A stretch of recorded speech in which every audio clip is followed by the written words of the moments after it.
sou Luiz Carlos Franco e a primeira página de hoje vai examinar o mercado de produtos orgânicos e naturais. Provavelmente você já experimentou algum deles. Acompanhe. O mercado de produtos orgânicos movimenta algo como 2 bilhões anuais de reais no Brasil. Reconhecidos pela produção isenta de agrotóxicos e insumos químicos, além da preocupação com a questão socioambiental, esses produtos englobam não somente frutas, verduras e legumes in natura, mas também um número cada vez maior de itens processados, como carne, leite, vestuário, cosméticos, produtos de limpeza. Há um crescente aumento de investimentos no setor, novas empresas e lançamentos de produtos inovadores com alto valor agregado, distanciando da imagem de um segmento exclusivamente de produtos FLV, essa é nova, frutas, legumes e verduras. Isso sem falar nos investimentos anunciados recentemente pelo governo federal, por meio do Plano Nacional de Agroecologia e Agricultura Orgânica, que prevê injeção de 8,8 bilhões de reais em 3 anos. Para traçar um panorama do mercado de produtos orgânicos, a primeira página recebe Ming Liu, coordenador executivo de projetos do IPD Orgânicos, e Lu Fernandes, diretora da Blessing Orgânicos. Bem-vindos e obrigado pela presença. Uma pergunta para ambos, para começar a aquecer as turbinas. Podemos dizer que o orgânico já pegou no Brasil? Se não, o que ainda falta para que esses produtos se tornem mais populares entre os brasileiros? Ming, vou começar contrariando a lógica aqui. Não, sem dúvida, os orgânicos pegaram já no Brasil. Nós tivemos um processo de regulamentação que foi finalizado em 2011. A partir de 2011 nós temos hoje um selo oficial, existem certificadoras credenciadas pelo Ministério da Agricultura. Então, o fato agora é trabalhar a parte da educação do consumidor. Então, pegando um pouco o que aconteceu nos mercados dos Estados Unidos, Japão, Canadá, os outros países que têm uma regulamentação que foi finalizada no final da década de 90, e vendo o que nós temos pela frente nos próximos 5 anos, 10 anos, praticamente nosso potencial de crescimento vai ser bem maior do que hoje o que foi experimentado nesses mercados. Então, sim, hoje o orgânico, eu poderia dizer, hoje já é mainstream, que é mercado principal aí dentro das redes de varejo. Lu, você que trabalha na outra ponta, como é que você está enxergando o crescimento desse mercado? A gente está bem otimista, a gente acha que realmente é isso que o Ming falou, tem crescido dia a dia. E a gente vê que esse crescimento está muito ligado à conscientização mesmo, à educação e as pessoas principalmente buscando uma alternativa de saúde aí, né? De um produto mais saudável, fresco e com menos aditivos. Quando a gente fala em educação, será que não está faltando juntar todas essas pontas, do produtor até o consumidor? Como é que é isso? Como é que se faz essa junção desse quebra-cabeça aí? Olha, eu acho que parte do consumidor essa demanda, né? O que a gente tem observado é que o comportamento do consumidor, ele cada vez mais vem buscando produtos saudáveis e que trazem benefício a ele primeiro, né? Então, na questão, quando a gente fala de alimentos, obviamente a gente pensa na saúde alimentar nossa, uma alimentação mais saudável, mas quando você vai para outros segmentos, por exemplo, cosméticos, têxteis, aí vem uma preocupação maior que não é somente o bem-estar próprio, mas o bem-estar do ambiente, das pessoas que estão trabalhando. E é uma filosofia de vida, né? Então, várias redes de varejo têm trabalhado essa questão de aproximar o consumidor para as suas lojas, para os seus pontos de venda, não para vender produto, mas para o consumidor ter uma experiência de vida. E nesse processo de experiência de vida, o consumidor vai consumir um produto que está alinhado com essa comunicação. Então, algumas redes de varejo têm criado esse espaço onde o consumidor ele vai lá para aprender, vai lá para degustar, né? E vamos dizer, como brinde, ele vai lá e compra um produto para experimentar. E se ele gosta, ele vai voltar. Esse é o processo que as grandes redes de varejo têm feito para educar o consumidor, né? E ao mesmo tempo adequar às exigências que os consumidores hoje têm quando ele vai fazer uma compra, né? O supermercado ele não é simplesmente mais um ponto onde o consumidor vai lá e vai se abastecer. É um lugar onde ele vai lá para aprender. Acho que essa é a filosofia que é o grande diferencial entre os mercados de hoje e de 10 anos atrás. Vocês vão à APAS agora, né? Que vai, se não me Sim. engano, quarta-feira ou amanhã, não sei. Começa hoje. Hoje. E vocês estão lá para ajudar nesse processo de educação. Vocês vão fazer isso aí, é aberto ao público ou é só para supermercadistas? Só Essa pro varejo? feira é a maior feira de supermercados do mundo, é uma feira direcionada a supermercadistas. E aí vamos começar a juntar um pouco as peças, né? Porque quando o supermercadistas ele quer adotar essa linguagem na sua loja, ele precisa entender que em uma ponta tem o produtor, que está lá no campo, aí dentro dessa cadeia de produção tem o produtor, tem a indústria, tem o processador, até chegar no consumidor. E o supermercadista tem que trabalhar com todas essas vertentes. Tanto tem que amarrar, tem que amarrar. Ele precisa comprar de uma forma que o pequeno produtor consiga futuramente abastecer ele não pode viabilizar o negócio, ele tem que realizar e tem que ser viável, o negócio tem que ser viável tanto para o produtor quanto para o supermercadista. E o consumidor, ele tem que ter condições, obviamente, de comprar e, ao mesmo tempo, ele tem que se identificar com aquela rede que, olha, existe esse caminho. E esse quebra-cabeça que é o grande desafio de você unir o produtor, o varejo, que é o meio que muitas vezes é o vilão da história, né? É o que, vamos dizer, muitas fica vezes com a grande fatia na maior parte das vezes. E tem as empresas produtoras e tem o consumidor. Então, quem conseguir fazer com que esse quebra-cabeça seja integrado e equilibrado, né? E que seja financeiramente viável e economicamente viável, esse é o grande desafio para o mercado. Porque, na verdade, assim, o produtor orgânico, quando ele entra, né, nesse meio, quando ele vai produzir, processar e vai trabalhar nesse nicho, como o Ming e tantas outras pessoas que estão aí há 10, 20 anos investindo nesse negócio, ele já tem uma outra maneira de pensar. Ele já entrou pensando nessa cadeia toda, né? Então, na ecológica, na ambiental, na saúde do cliente final, enfim, nessa cadeia toda. Então, hoje o que a gente precisa é juntar e amarrar, né, toda essa cadeia e fazer com que isso fique mais viável do que é hoje. Como é que se vende para o varejo? Com lojas especializadas também, com supermercados também? Na verdade, existe assim, várias formas. Existem as grandes redes, né, que eu acho que hoje é uma grande vitrine para o produtor e para a indústria, né, para quem processa, mas tem os pequenos empórios, né, no país inteiro hoje, assim, abrindo as cidades, elas estão pedindo, estão querendo, então tem muito hoje empório pequeno no Brasil inteiro. Lojas de produtos naturais. A gente que é uma vende grande para o Brasil tendência, inteiro hoje, assim, né, que o lojista vem atrás de você, você nem coloca o vendedor lá. Você é um distribuidor, você é uma loja, você é ambos? Eu sou produtora e sou indústria, eu processo e vendo. Mas ela também é supermercadista, porque do jeito que ela me explicou... e faço o trabalho de supermercado. Ela faz o trabalho de supermercado. Ela faz tudo, então ela já tem o mapa da mina. Então. É que, na verdade, assim, hoje a gente tem uma estrutura de mercado que muitas vezes a indústria ou o processador é que mantém o produto no mercado. Você é responsável por seu produto estar na gôndola. E não necessariamente o mercadista. Né? Que tamanho vocês têm? Quantas pessoas vocês envolvem? Olha, assim, diretamente na empresa são 19 funcionários, mas aí a gente tem fornecedor no Brasil inteiro, produtores que produzem especificamente para Blessing, né, hoje, e eu não saberia te dizer quantas pessoas estão envolvidas hoje, mas eu diria que são muitas. Algumas centenas. Assim, algumas centenas se você pegar a rede toda, né? A cadeia de produtor primário direto, dela. indireto. Porque aí você pega, por exemplo, a Blessing que produz, que processa, que distribui, mas daí ela está ligada ao Ming, que tem uma rede, né, com ele. Aí você pega o meu produtor fornecedor de uma fruta que tem uma rede, que tem uma associação, às vezes. Aí você pega um lojista, que aí tem uma outra rede. Então envolve, hoje tem muita gente, eu não sei o número, trabalhando com orgânicos no Brasil. Mas assim, o fato é que eu vejo dia a dia essa conscientização crescer, as pessoas envolvidas e motivadas, né? Existe uma filosofia bacana por trás, existe, eu acho que uma índole das pessoas muito bacana, assim, do bem, de querer fazer uma coisa legal.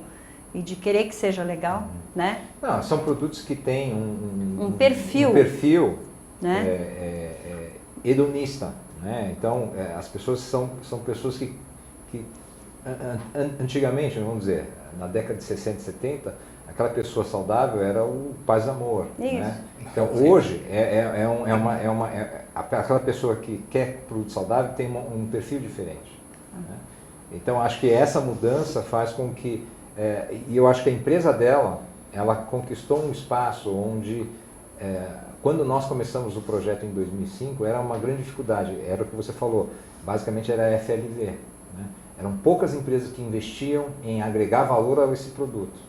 Esse processo de agregação de valor ao produto, a criação de uma marca, de um branding do produto dela, né? Tudo isso gera um valor na cadeia produtiva que é inestimável. Por quê?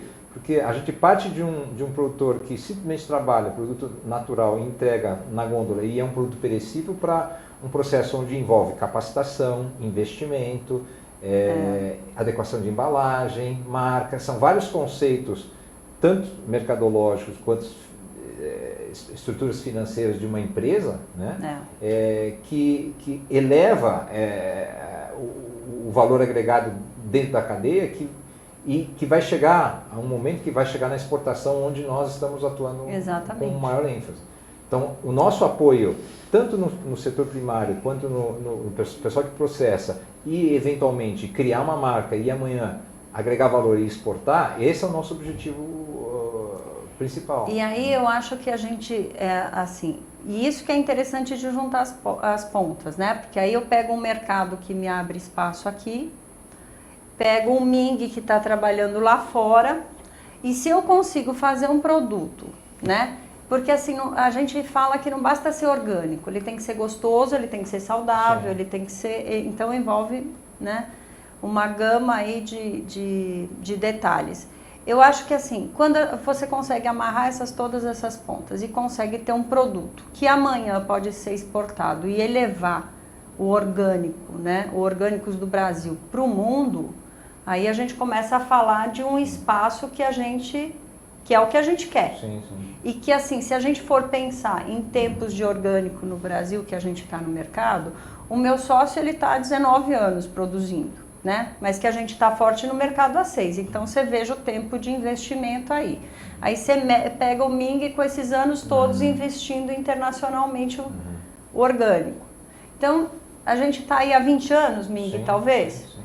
E olha o quanto a gente andou, né? E aí a gente vai cair naquela questão de novo que assim, cada um com muita força de vontade, com muito pouco, com muita garra, fazendo muito, né?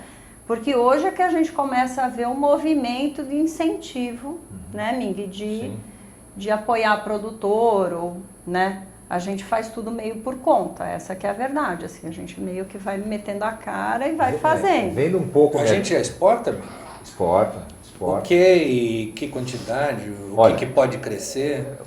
Basicamente, a linha de carro-chefe de exportação é o açúcar brasileiro, mel, grãos, né? Aí vai castanhas, frutas, a cadeia frutas em vários aspectos, tanto in natura e processado. E processado. Porém, todos esses itens sempre, na sua grande maioria, sem a marca Brasil. Quer dizer, eles vão muito em produtos a granel. Algumas exceções, o açúcar, nós temos a Native, que é a empresa a maior empresa brasileira de orgânicos e que exporta para 80 países, tem a marca Native, quer dizer, a marca dela é muito forte. E o açúcar é uma matéria, né? Um produto que o mundo quer. Que o mundo quer. Então é fácil exportar. Isso. Né? Então eu acho que quando a gente fala de marca Brasil, Orgânico Brasil, que é esse o seu trabalho, é tipo você tá lá na França ou nos Estados Unidos e ver uma geleia, ver um produto, um antipasto, alguma coisa, Brasil. O que nós vemos muito lá fora é assim, é o açaí, é o guaraná, são as frutas, né? São as castanhas brasileiras. Só que você não vê a marca Brasil, você vê sempre um produto que foi feito com essas origens, com essa matéria-prima brasileira, né?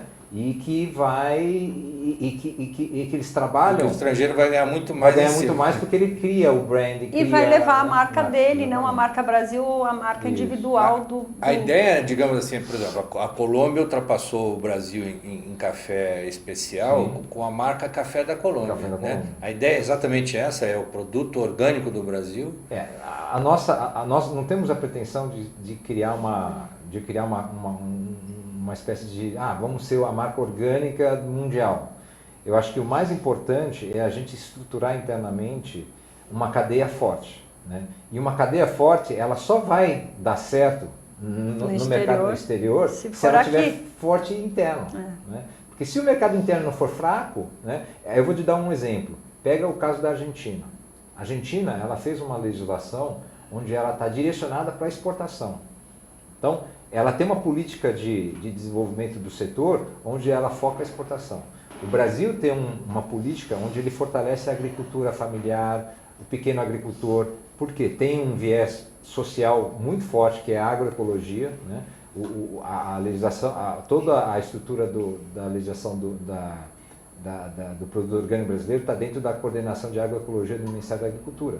Então tem um foco bastante social e que nós temos que ver esse lado onde o orgânico para muitos consumidores é simplesmente aquele produto que não tem agrotóxico, mas não é só isso. Não. Tem o viés social, o viés ambiental e que na legislação brasileira ela é bastante trabalhada, só que talvez pouco transferida essa imagem no produto, que é o produto que ela trabalha, porque ela vai trabalhar os fornecedores com e que eu acho que está mudando agora. E está mudando. Eu acho que existe eu vejo na nossa própria empresa, assim, a gente sempre teve esse trabalho de educação, e escolas, palestras, rádios, enfim, mas hoje existe um movimento de contar a história de quem produziu pra gente, né?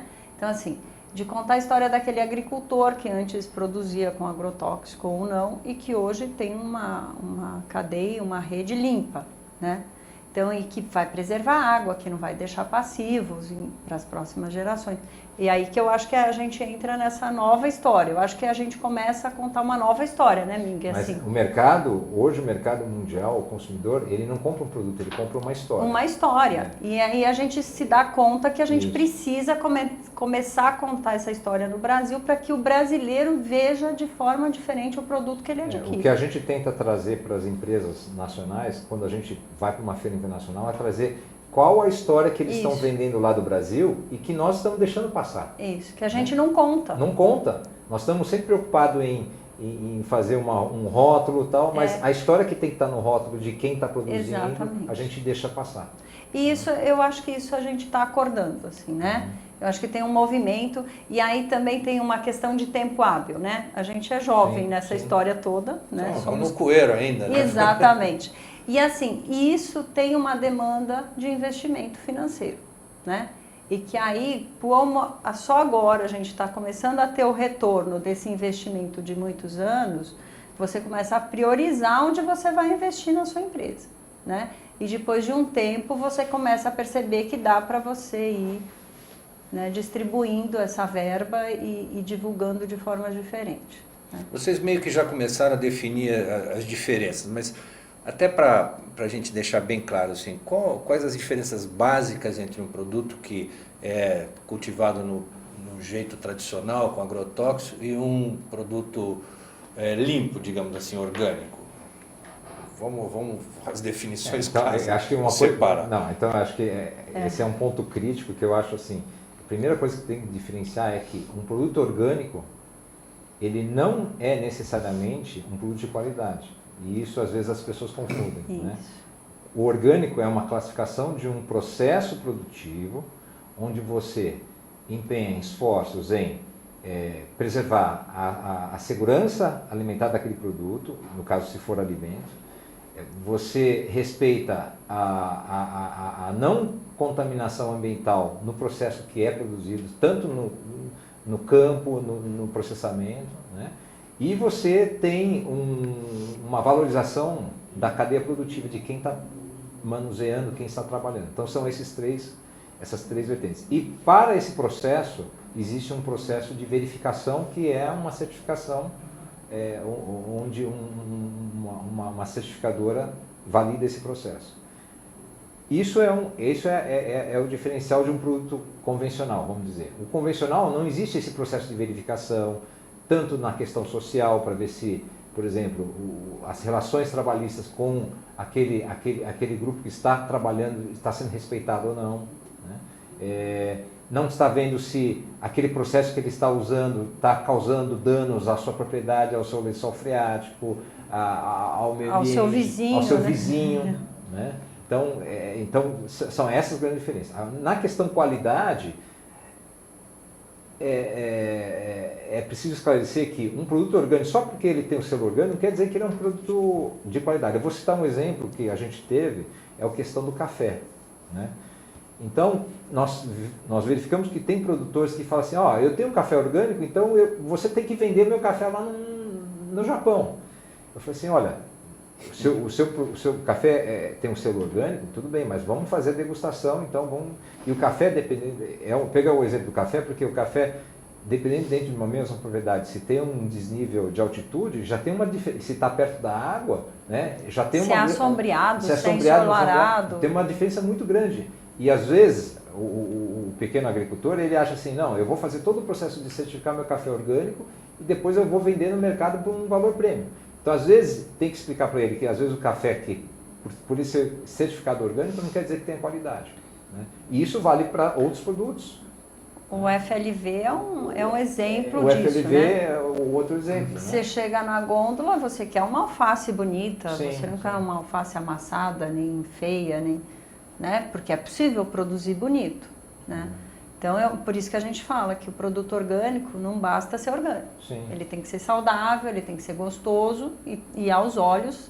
E tem que né? ser acessível. Essa questão do preço aí, que é sempre uma grande briga. Os orgânicos são muito mais caros. A gente defende uma tese lá na Blessing, assim. Eu tenho uma tese. Vamos lá, isso é bom. A gente defende uma tese que é o seguinte, que o produto orgânico é muito barato. Quando alguém fala assim, o produto orgânico é caro, a gente fala não. Você deveria perguntar por que ele é tão barato. Por que ele é tão barato? Porque ele não deixa N passivos na sociedade. De saúde, ambiental, enfim. Né? Tem toda uma cadeia limpa atrás dele. Né? Se você for ver só a questão saúde e ambiental, ele já é barato. Ele não é caro. Estamos investindo na qualidade. Né? Então, assim, o que eu quero deixar, né, para as gerações futuras? Né? Que passivos eu quero deixar? É minha responsabilidade. Por isso que eu falo que quem vai produzir orgânico, né, e está nessa área, ele já tem uma conscientização que assim, é uma filosofia, é uma paixão, não é só um negócio. Lógico que é um negócio e tem que ser viável, né? Mas ele assim, eu acho que em primeiro ponto é isso, assim. É uma história toda aí de proteger o ambiente, a saúde das pessoas e principalmente não deixar nenhum passivo assim, né, para a sociedade. Então eu costumo falar que é porque ele é tão barato. Eu não acho caro. Eu compartilho com o que está sendo colocado e eu vou até além. Acho assim, nós estamos acostumados a sempre nos acomodarmos com uma situação. Né? Então, o movimento orgânico ele vem entrando, coisa que é de 10, 15 anos, né? Então a gente vem de uma educação onde a gente está acostumado, por exemplo, a comprar uma lata de óleo por por R$3, né?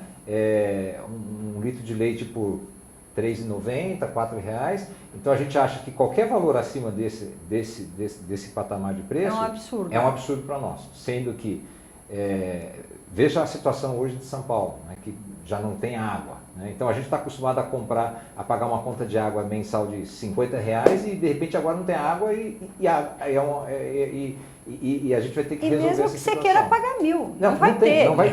Não vai ter. Né? Né? E fora isso, acho que é uma questão de valores, né, amigo? É a questão das pessoas, do consumidor ser educado. A questão de preço é o seguinte: se você simplesmente pegar 2 produtos e deixar na gôndola e não falar nada para o consumidor, tem um produto de 5 e um de R$10 aqui, ele naturalmente vai falar que não, eu quero de 5. Se ninguém for lá explicar por que aquele valor de 10 tem um valor lá dentro, ele não compra. Então eu vou pegar um exemplo. Quando nós viajamos para uma cidade do interior, onde você quer comer uma comida caseira, onde você quer comprar um produto caseiro, que é um prazer, vamos dizer, uma experiência de vida. Você conhece o produtor, você vê que a família está trabalhando, quer dizer, você compra com gosto, né? Então, muitas vezes esse produto é até um pouco mais caro na cidade, mas aquela experiência de você vivenciar, saber que essa história, né? Obviamente que num supermercado é muito difícil você fazer isso quando o consumidor tem 1 segundo para ver a gôndola e decidir a opção de compra. Né? Então, esse é um processo onde entra a educação. Onde entra a educação, né? E aí eu pego o meu exemplo, assim, quando eu comecei a comprar frango orgânico, a bandeja de frango custava R$17. Sendo aí você pega na gôndola, o frango convencional custa R$7, R$8. Aí eu fico pensando, né? Eu vou num restaurante, eu pago um prato de R$50, onde eu não sabe a origem. Não sei a origem, né? Mas é que eu estou comprando aquela imagem do restaurante, aquelas pessoas que são, sei lá, agradáveis, que estão lá. Que falam. Quer dizer, então, se eu faço essa medição de valor e tomo a decisão de comprar e pagar um prato de R$50 num restaurante porque eu me sinto bem, por que eu não posso fazer isso pensando assim, olha, o frango orgânico ou sem hormônio custa o dobro do outro, só que eu vou levar para minha casa e eu vou preparar, né? Então acho que as pessoas têm que ter esse senso de avaliação, só que se não tiver ninguém na gôndola lá para chamar atenção e explicar esse processo, o consumidor não vai ter dúvida, ele vai pegar o mais barato e vai... E aí eu acho que entra uma APAS, né, nesse momento, Isso. que tem degustação e que tem todos esses lojistas, Isso. esses mercadistas, Isso. visitando, experimentando e avaliando, colocando na balança a diferença. O papel nosso da APAS é justamente abrir o olho do supermercadista e dizer o seguinte, olha, a sua Tem uma loja outra proposta, né? pode ter uma proposta mais adequada a um novo consumidor, né? Porque a APAS é o que eles falaram, olha, tirando os Pão de Açúcar, Walmart e Carrefour, que são os 3 grandes, ele praticamente, aí tem diluído, milhares de pequenos supermercadistas Empórios e que lojinhas. querem ser um Pão de Açúcar, um Carrefour, um Walmart, só que eles não sabem como fazer. E eles têm uma escala onde, dentro da estrutura que hoje está o setor produtivo de orgânicos, conseguiria atender com muito mais facilidade, e eu tenho quase certeza assim, que se você não precisasse depender de um supermercado grande e tivessem dezenas dentro da sua região, e vocês poderiam até trabalhar a questão de margens melhores do que um supermercado maior. Né? Hoje a gente tenta pulverizar bem a nossa empresa, então a gente está em todos os estados, a gente está em grandes redes, mas assim, a gente procura realmente estar no pequeno lojista, ajudar ele a viabilizar ter esse produto, né? E a contar a história desse produto para o cliente, fidelizar o cliente dele na loja. E hoje a gente vê que pequenos empórios e pequenas lojas de produtos naturais vendem muito. Já vende. Né? Tem lojas que vendem muito, assim, né? Tem pedidos muito significativos. Então você vê que esse cliente, fiel àquele empório ou àquela loja pequena, ele está atento a esse movimento, né? E existem outras redes, pegando esse exemplo, né, de redes que já estão atuando há muito tempo e que são vitrines e que são exemplos, né, porque fizeram trabalhos realmente bárbaros, como o Pão de Açúcar. E tem outras redes já copiando isso, já aprendendo, já tentando fazer esse movimento também, porque o próprio cliente está pedindo. Dá para conviver, né? Tem Totalmente, são excludentes. claro. Totalmente. A produção aguentaria o nosso mercado interno todinho consumindo só orgânico, por exemplo? Olha, eu acho que a produção ela não tem condições de abastecer toda a população com orgânico. Não há como, né? Eu sou bem pragmático nessa questão. Às vezes até sou criticado por pessoas e que nem é necessário. Que o orgânico tem que ser a única opção. Né? Nós temos hoje uma demanda populacional, não somente no Brasil, mas no mundo, onde tem quase 2 bilhões de habitantes no mundo passando fome. Né? Somos 7 bilhões. Aí eu acho que também tem uma questão, né, Ming, de um alimento não necessariamente está faltando no mundo. Eu acho que assim, a humanidade tem capacidade certamente de produzir alimento para todos, ninguém passa fome. Eu acho que tem uma má distribuição, uma má conservação do produto, né? Não se sabe conservar o produto se perde no meio do caminho, né? Nas feiras, né? Então, assim, aquele produtor que ele não tem condições de ter uma câmara fria, né, um lugar para armazenar o seu produto adequadamente, até fazer a logística, que no Brasil também é uma dificuldade, né, Ming? A gente sabe disso, ouve todo dia. Tem uma dificuldade de logística, é cara, e dificulta que aquele pequeno produtor faça o produto chegar. O volume é pequeno para fazer uma logística. E aí fica caro, inviabiliza. Mas eu acho assim que eu acho a fome no mundo que assim ela existe por esses pontos, né? Assim, uma má distribuição, uma má conservação, né? O produto não chega onde deveria chegar, está concentrado, né? Em algumas partes. E também acho assim que se hoje o ser humano comesse 30% a menos do que ele come, que é a mais do necessário, do que ele já mataria a fome do mundo. Né? Se não tivesse, né, o mandatário segurando, mandando matar, não deixando o alimento chegar, né? Aí já entramos em outra... Vou fazer uma provocação para vocês. Vocês consomem orgânico? Você já falou que consomem frango. O que vocês consomem? Eu consumo, assim, essa é uma pergunta muito comum pra gente, assim, que produz, que processa e que vive esse universo, porque a gente fala de orgânico 25 horas por dia, né? As pessoas questionam muito. Eu vou te falar que eu consumo o máximo possível que a gente consegue. Então, assim, eu não consigo comer 100% no dia orgânico todos os dias, mas eu consumo o máximo possível, né? Tem dias que você... De tudo um pouco. De tudo um pouco, né?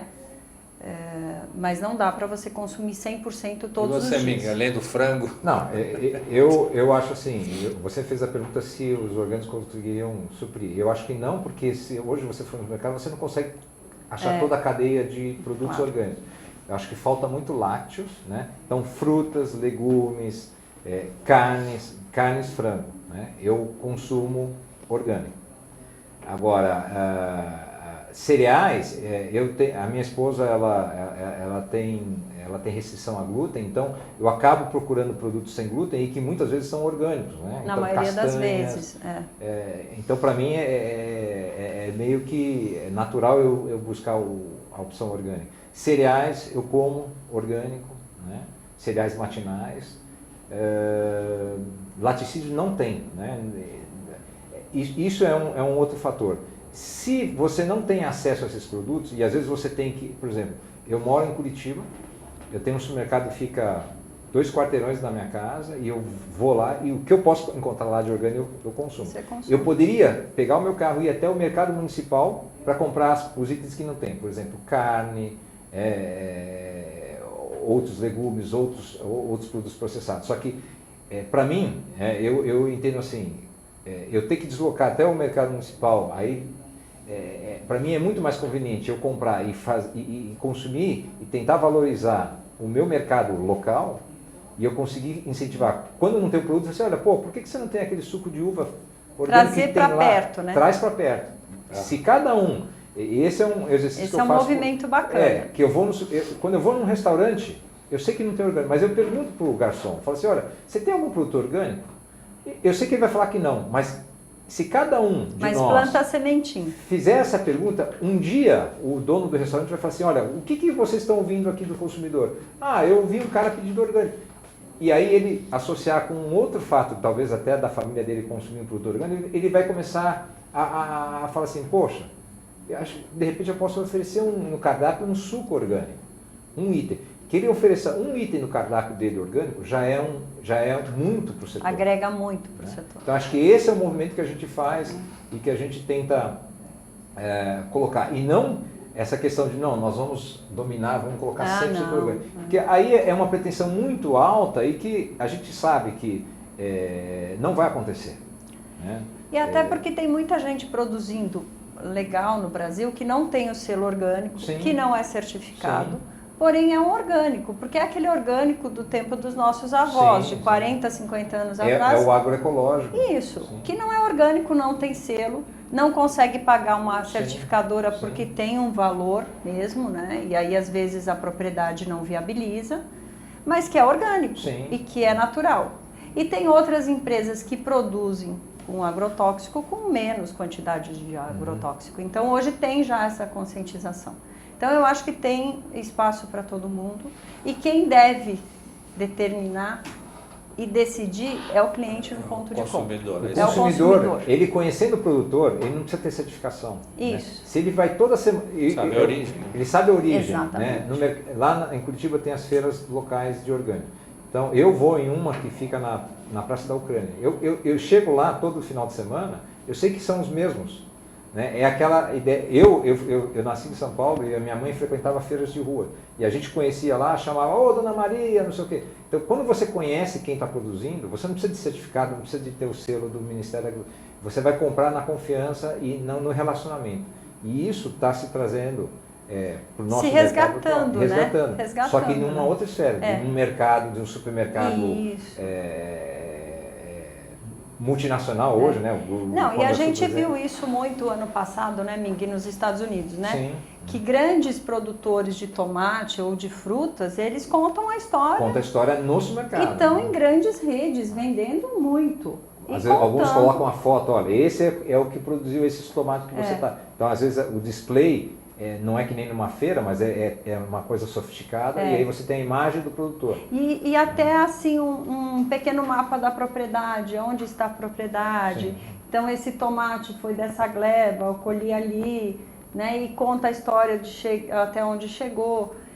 Cria uma proximidade, uma cumplicidade do consumidor final com o produtor. E isso é benéfico para todo mundo. E isso precisa acontecer desde do setor primário lá na produção até o consumidor. É uma coisa. É um comprometimento de integrado. todos. Não é simplesmente o supermercado fazer, olha, não, eu vou colocar orgânico, agora não, a minha parte está feita. Não, o supermercado ele tem que estar junto com o fornecedor e o fornecedor tem que estar junto com o produtor porque é uma cadeia, porque senão a coisa não vai girar. Né? Vem aí os grandes eventos esportivos, a Copa, muito criticada por sinal, e as Olimpíadas 2 anos depois. Dá para pegar carona aí? Os orgânicos têm algum plano para isso ou não? Existe. O Ministério do Desenvolvimento Social e o Ministério do Desenvolvimento Agrário, que são os dois ministérios que apoiam muito a questão da agricultura familiar, vem desenvolvendo uma campanha de consumo consciente, chamada Brasil Orgânico e Sustentável. E vem com o foco de que esses grandes eventos, nós sabemos que não é uma campanha simplesmente para esses eventos, mas é uma campanha para ser uma plataforma de conscientização aos consumidores para que aí a nossa população esteja ciente de que o Brasil tem produtores sustentáveis e para o público que vai vir visitar o Brasil, de que o Brasil não é simplesmente o país do futebol, de estádios sustentáveis. De samba, né? De samba. Insustentável. Né? Então, a ideia desse trabalho que está sendo feito é assim, o consumidor internacional ter a percepção, olha, eu fui num restaurante e tinha produtos locais, né, produtos regionais, e tinham produtos também certificados orgânicos que ele encontra no país dele, né, só que brasileiros. E às vezes entender um pouco que o produto orgânico brasileiro também tem um selo que é chamado agroecológico, que eles não conhecem lá, que é agricultura familiar, que é o pequeno produtor, que lá eles são conhecidos como produtores locais, né? E aí que nós temos uma diversidade de produtos, que muitos produtos não são simplesmente oriundos da agricultura, mas do extrativismo, da coleta, né? Então, castanhas... de comunidades, de comunidades povos, né? Assim, mais... Povos lá no norte. Exatamente, que estão até assim bem afastados dos grandes centros, né? Que às vezes não tem nem a dimensão da onde chegou o produto dele, né? E aí dentro dessa campanha existe também a ideia de juntar com o turismo ecológico.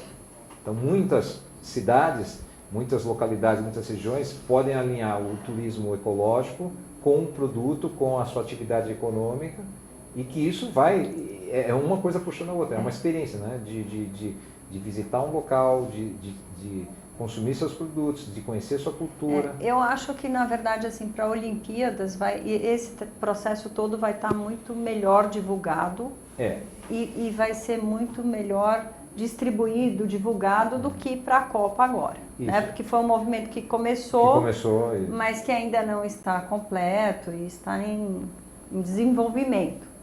Agora em junho nós vamos estar trazendo uma organização do Japão que quer conhecer as ações que a gente está fazendo para a Copa. Que é para a BioBrasil? BioBrasil, exatamente.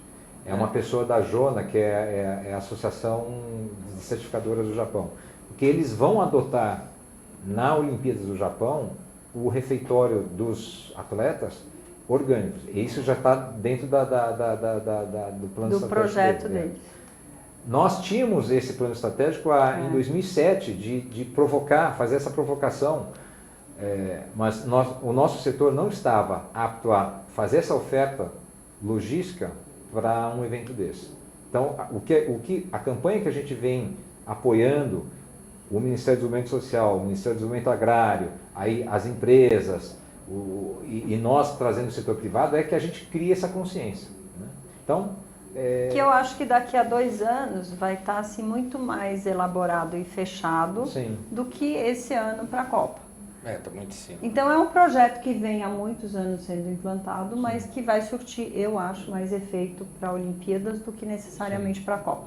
E talvez nas Olimpíadas a gente adote aí um refeitório, ou degustações, ou algum movimento. Que a negociação com a Olimpíadas é mais simples do que com a FIFA, né? A FIFA é uma coisa muito fechada, né? Então, dificulta. Qual a importância para vocês, para os segmentos de vocês, né, onde vocês atuam, de um evento como a BioBrasil Fair e a Naturaltech, que inclusive é aberta para o público, né, permite essa degustação, esse contato direto do produtor com o consumidor? Para a Blessing, esse ano é o nosso 4º ano que a gente vai participar. Para a gente fez grande diferença, assim, porque o produtor que só via a gente no mercado, ou na internet, ou na televisão, enfim, começa a ver a gente e ouve essa história. Então, no stand, a pessoa degusta e a gente conta a história daquele produto, né? Como a gente desenvolveu, como a gente seleciona a matéria-prima. Aliás, suas geleias são famosas, né? O que vocês fabricam? Tudo, não? A gente tem uma linha grande hoje, assim, né? A gente ainda esbarra um pouco na matéria-prima, né? De qualidade, assim, mas a gente já tem uma linha grande. Mas essa conversa com o cliente final é muito legal. Porque ele vem, a gente conta a história de como desenvolveu a receita.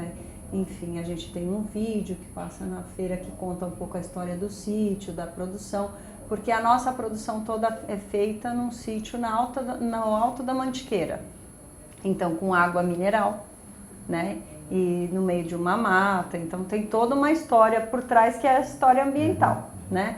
A gente não polui, não deixa nenhum passivo. E tem toda uma preservação da mão de obra local da roça mesmo, né? Então a gente está literalmente na roça e a gente produz tudo ali, então é uma coisa bem caseira, apesar de ser já uma empresa que está no mercado em grandes redes. E aí esse é o grande ponto, manter essa qualidade, produzindo desta forma e fazendo com que o cliente final saiba disso. Então a BioBrasil para a gente é super positiva, assim. E vocês com a parceria com os alemães, quer dizer, isso vai ajudar a desenvolver nossa produção mais para fora? Como é que é essa parceria? Como é que é esse evento? Eu acho assim, em função da nossa extensão territorial, né, é praticamente impossível a gente conseguir trazer para o mesmo local a grande maioria dos produtores brasileiros, né?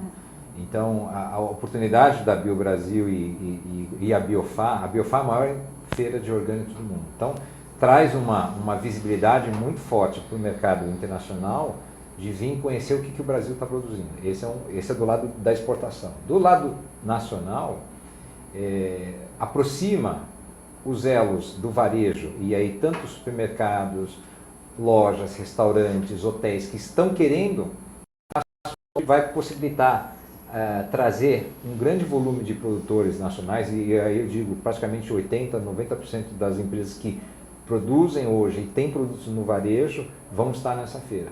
É de quando a quando? É de 4 a 7 de junho. Na Bienal. Na Bienal. E a gente está fazendo essa prévia na APAS para os supermercados. E já dando o recado, olha, Vocês gostaram desse espaço institucional, de como trabalhar esse conceito? Em junho, Tem a Biobrasil. vai ter a Biobrasil, onde você vai poder... Aqui tem uma amostra, sei lá, de 20, 25 empresas. Lá na Biobrasil são 200 expositores. E aí vem produtores como a Blessing, que é produtor individual, uma empresa já, né? Até produtores de vários estados onde tem projetos apoiados pelo Sebrae, né? Onde estão se formando associações, grupos, pequenos produtores, e aí é a minha visão, é onde tem as maiores oportunidades de empresas se conhecerem, se fazerem negócio. saírem negócio. Porque aí você tem a história do produtor da castanha, do produtor da fruta. E porque muitas vezes essa associação, esse grupo que vai se formar, ele precisa ter o comprador, ele precisa ter a empresa para ele produzir. Porque assim, eu acho que um grande erro é quando você produz e depois vai tentar vender, estragou. Né?